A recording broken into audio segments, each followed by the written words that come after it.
Bienvenue sur notre antenne, merci d'être fidèle à ce journal rythmé. Voici les nouvelles.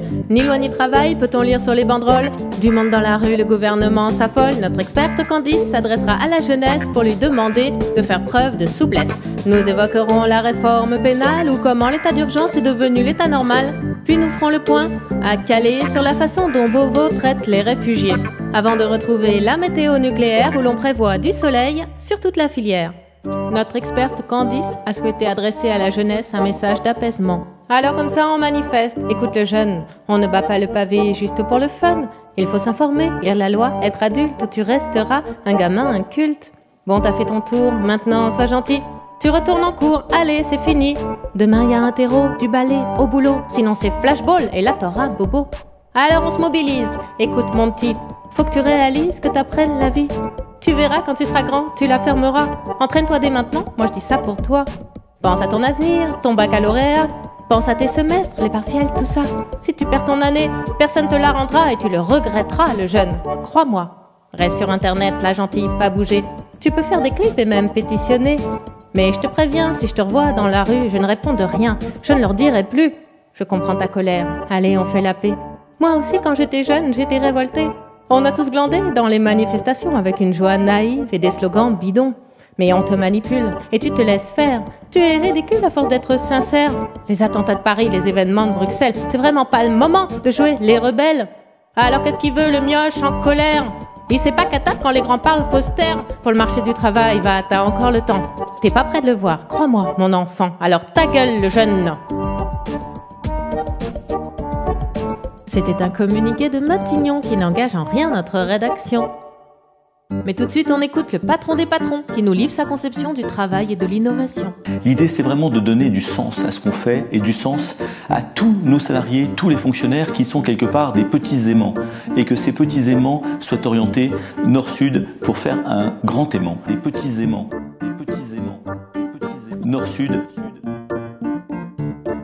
Être des petits aimants soumis au magnétisme des flux de tout-puissant, du néolibéralisme, un petit bataillon orienté nord-sud formant un grand tout dans d'infinies solitudes, brutalement électrisé par la loi des patrons qui trouvent profitable de faire monter la tension, nous mettent en surchauffe pour que nos résistances laissent place à la discipline et la désespérance. Le travail nous traverse, le travail nous pénètre et son champ ne cesse d'étendre son périmètre. Rentrés à la maison, nous travaillons encore et même au chômage, le travail nous dévore. Eh bien ça, c'est une partition de musique qu'il faut savoir jouer, mais cette partition de musique, en fait, elle est soumise à la compétition internationale, donc il faut la réduire tout le temps, et encore. En écrivant plus petit, à tempo croissant, si possible en supprimant quelques instruments. Le piano est trop lourd, les cuivres trop nombreux, virez-moi cette contrebasse qu'on entend si peu.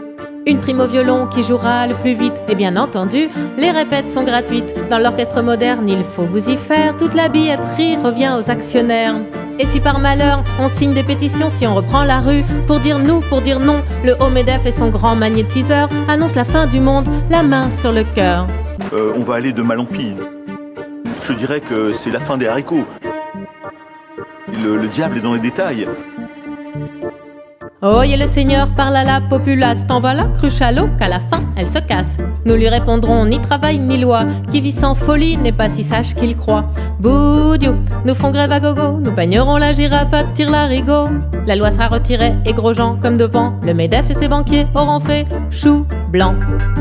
Des petits aimants, des petits aimants. Nord-Sud. On l'appelle loi Urvoas ou réforme pénale, c'est un texte extrêmement brutal. Pour tout arranger, une énième loi, restreint nos libertés, oui, encore une fois. Voter à une écrasante majorité et comme d'habitude en procédure accélérée. Alors que l'état d'urgence ou les prolongations, cette réforme pénale passe en toute discrétion. Revenons sur quelques-unes des mesures essentielles qui sont censées nous rendre la vie plus belle. 4 heures de retenue, sans avocat, ça ne vous paraît pas long? Eh ben, on verra. Sans connaître la cause de l'interpellation, pour le dire autrement, sans aucune raison. Voilà donc inscrit l'arbitraire dans la loi parce qu'il existe des raisons de croire on ne sait quoi. Vous serez retenu sur place ou dans un local de police où vous attendrez que cela finisse. Une tentative de meurtre suffira à justifier l'usage des armes par n'importe quel policier. Cet assouplissement de la légitime défense aura d'innombrables et de tristes conséquences. Tentative de meurtre, pas contre un policier. Pas forcément terroriste, peut-être mal apprécié, selon les informations dont il disposera, un agent pourra tirer comme ça. L'irresponsabilité pénale va concerner policiers, gendarmes, militaires et douaniers. Elle signifie à coup sûr de futures bavures qui n'en seront plus grâce à cette mesure. Facilitation des contrôles d'identité, perquisition de nuit, banalisée, surveillance accrue des personnes incarcérées, fouille des véhicules et bagages à volonté.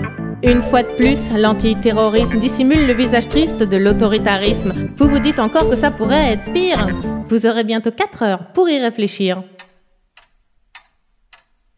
À Calais, la situation des réfugiés ne fait que s'aggraver. À grand renfort de discours humanitaires, l'État détruit la jungle au cœur de l'hiver, ne laissant d'autres alternatives aux migrants que les containers ou l'éloignement. Le gouvernement ment froidement, calmement, rigoureusement, méthodiquement, comme s'il suffisait simplement d'affirmer pour anéantir la réalité. Parce qu'en ces matières, la vérité compte. Il n'a jamais été question pour le gouvernement de procéder à l'évacuation brutale de la zone sud de Calais.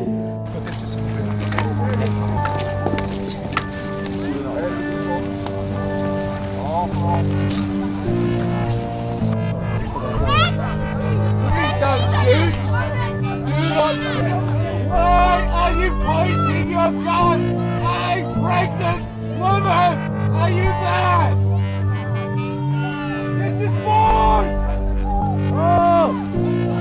Oh! She's pregnant! La France est très soucieuse d'accueillir, de bien accueillir ceux qui sont persécutés, et cela implique de la maîtrise.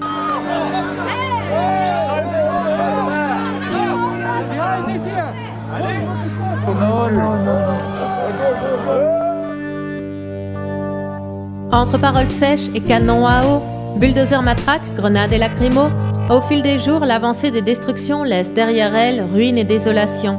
Mais n'allez pas croire que l'État soit violent. Certes, il réprime, mais pacifiquement. Et si par mégarde il arrivait malheur, ce serait forcément de la faute des no-borders. Je dénonce là notamment, sans la moindre ambiguïté, les no-borders. Les no-borders et aussi de multiples acteurs dont la situation difficile des migrants constitue le miroir narcissisant de leurs préoccupations égotiques. Bon sang, mais c'est bien sûr implacable, logique. Si on aide les réfugiés, c'est qu'on est narcissique. Miroir, mon beau miroir, libère-moi de l'ego et je laisserai les migrants crever sans dire un mot. Ah, qu'il est Mimi, le patron de Beauvau. Gai comme un pinson et toujours un bon mot. Au fait, savez-vous pourquoi la Turquie doit accueillir tous les réfugiés de Syrie?